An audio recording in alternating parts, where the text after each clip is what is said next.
Hello guys, high. আজকে হচ্ছে রবিবার। এই যে আমি রেডি হয়ে বেরোয় গেছি। এটা আমাদের বাসা। আমি এখন আমাদের কারখানায় যাইতেছি, মেনলি আমাদের দোকানে যাইতেছি। আমাদের আগে একটা ছোট দোকান ছিল, ওইটা চেঞ্জ করে এখন একটা বড় দোকান নিছে। চলেন আপনাদের দোকানটা দেখাই। এখনও পুরোপুরি হয়তো সাজানো হয় নাই, বাট আজকেই চেঞ্জ করছে। Let's see.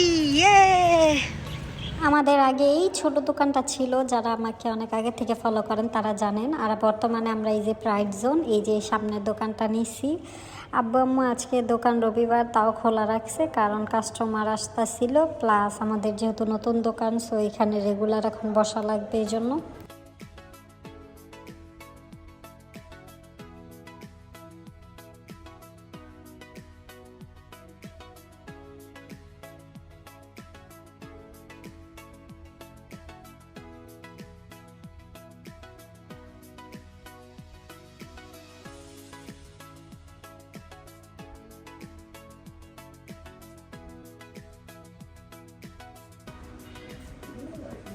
এইটা হচ্ছে ট্রায়াল রুম, অন্ধকার।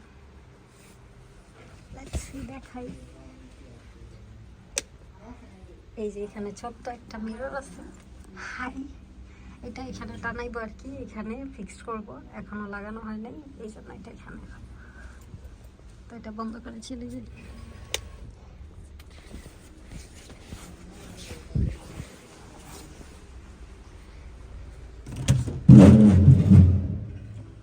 এটা হচ্ছে পুরো গোডাউন। এটাও খালি করে রয়েছে, আমাদের কোনো দরকার হলে এটা আমরা ইউজ করতে পারবো।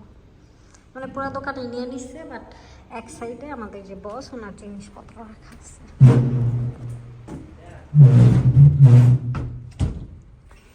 এছাড়াও দোকানে ঢোকার পরে এরকম লম্বা একটা মিরর আছে, যেখানে সবাই নিজের আউটফিট চেক করতে পারবে, স্পেশালি ছেলেরা। আর মেয়েদের জন্য ওই ভিতরে আলাদা ব্যবস্থা আছে। আমাদের দোকানে ভিতরে ঢোকার সময় আমি ভিডিওটা করতে পারি নাই, কারণ অলরেডি ভিতরে কাস্টমার ছিল। আর আমি ওই প্রথমেই দেখলাম, কারণ আমি সারাদিনে দোকানে যাই নাই, তো কিভাবে চেঞ্জ করছে, কখন চেঞ্জ করছে আমি কিছু জানি না। শুনলাম যে রাতে কিছু নিছে, সকালবেলা কিছু সাজাইছে আর কি, কোনো রকম সাজাইছে।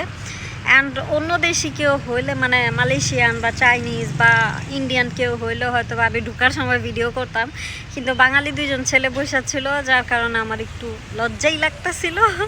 তো এই জন্য আমি আর ভিডিও কন্টিনিউ করি নাই। আর আমি সারফারাজকে নিতে চলে আসছি বাসার নিচে। এই যে আমাদের বাসা উপরে 3 তলায়, সারফারাজের জন্য অপেক্ষা করতেছি। ওকে নিয়ে নামলে দেন ওরে নিয়ে আবার আমি দোকানে চলে যাব। Bye bye.